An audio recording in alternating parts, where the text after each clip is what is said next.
Hey, what's up guys? This is PJ with the High Mountain Homestead, and today I want to talk with you about some of the things that I'm really excited to get into when winter ends and spring rolls around.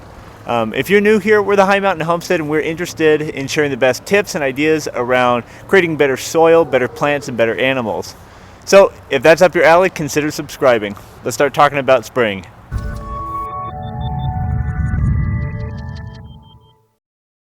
Hey guys, I am so excited to start talking about the spring projects for the homestead, and nothing gets more exciting than talking about the prospect of baby lambs. So first off, these sheep look a tint green. It's not because they have some weird like algae disease. It's because I just built a feeder for them to feed them alfalfa hay when it gets too snowy. And so I maybe built it too high or too low, whatever, but the hay drips on their back when they eat it, and I should probably fix that, but I don't think it's terribly detrimental right now. Greenness aside, they're still pretty cute. And this one in the center is Demeter, and this is Diana. Both are pregnant. You can see Diana's really gotten big.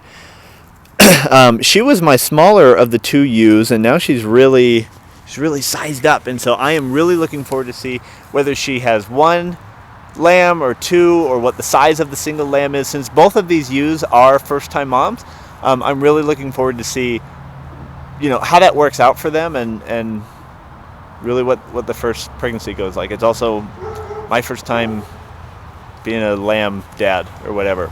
Speaking of lamb dads, this is Aries, and he is not the father. So out of all three of these people, these sheep, Aries has it easiest. Okay, so spring is going to bring baby lambs. It's also going to bring new growth for the pasture, which I'm really looking forward to seeing.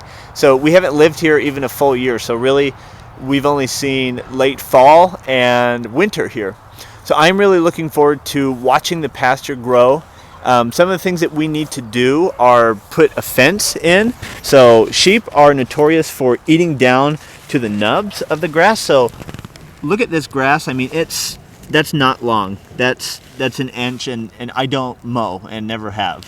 So you can see that that's just what they prefer to do. And so I need to put a fence in between to divide the paddocks, so I can move them on and off of them about every other week. That's good to do, so you can let the grass have a growth cycle before you put sheep back on it. It's also good to move them off of area that they've eaten and pooped on a lot, so the worms and parasites that are within the poop can basically go on your lawn and die because they have no host. So it's good to move them on and off.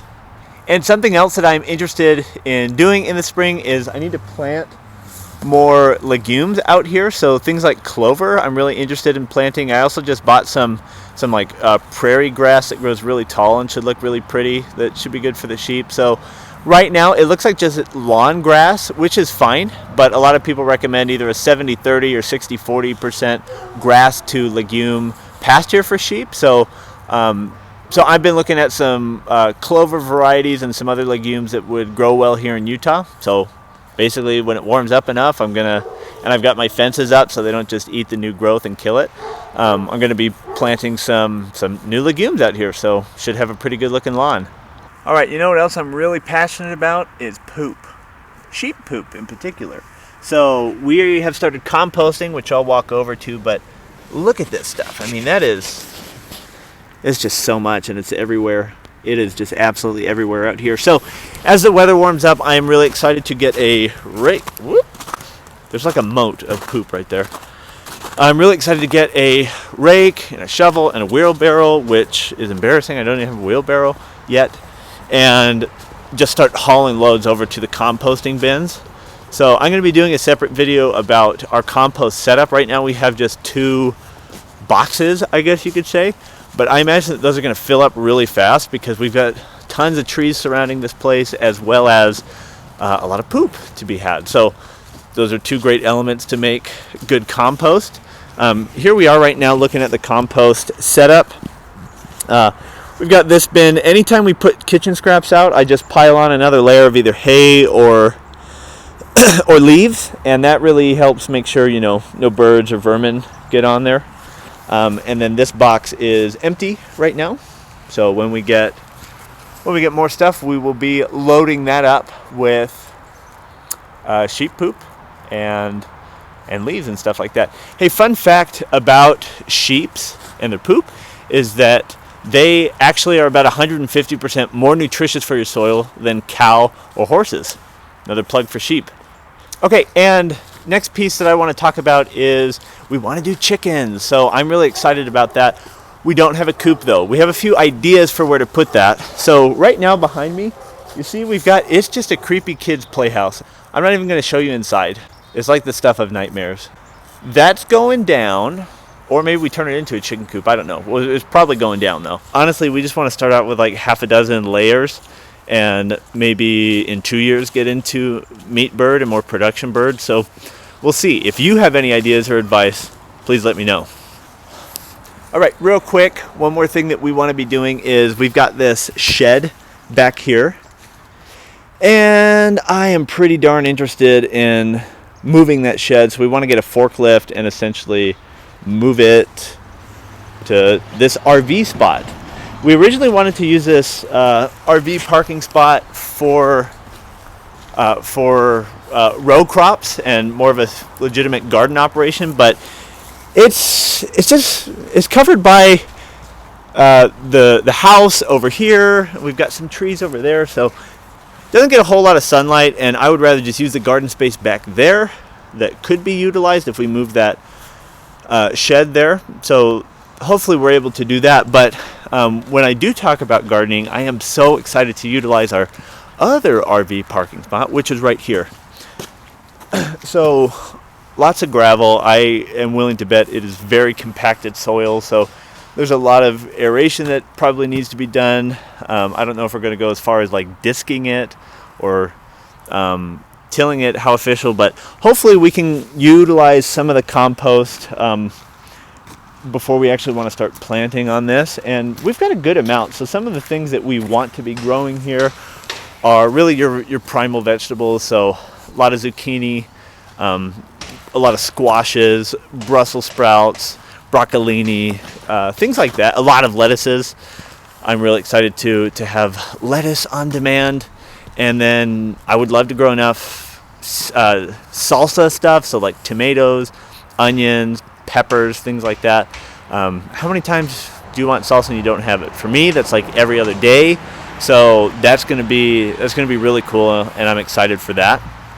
Okay, now we're at the front of the house, and what I'm really excited to do is utilize this area right here, take out that mulch and these rocks and planters, and do some more legitimate like herbs there. I think that's going to be really cool. That's about 3 times the gardening space we had at our last place alone, and we actually had a really good crop yield from herbs last year by just picking them and drying them and stuff like that. So I'll definitely do a video about herb drying and storing when we get that, because that's very, very useful, and the flavors unbelievable when you've got your own herbs.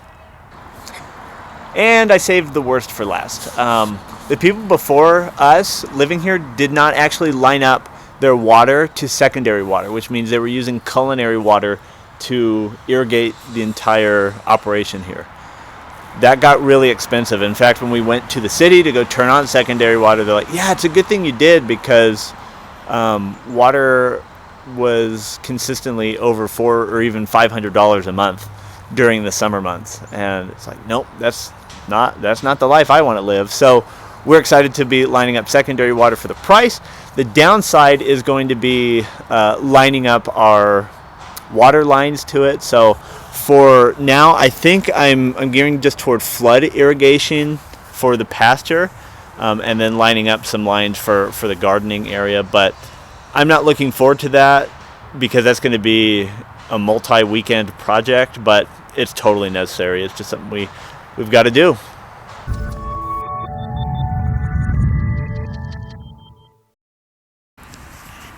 All right, you know what? Okay. To get a rake. Whoop, whoop, whoop. Oh, that's a good looking bird. And I saved the best for last. Nope. No, I didn't. Hey, thank you for watching this video about some of the homesteading projects that we want to get into when spring rolls around. If you enjoyed the video, consider liking and subscribing. And then if you have any ideas about where to put the chicken coop, some things I should bring onto the pasture, any irrigation management tips, I am beyond open to receiving them. Please help me out and leave a comment in the box. Until next time, I'm PJ with the High Mountain Homestead.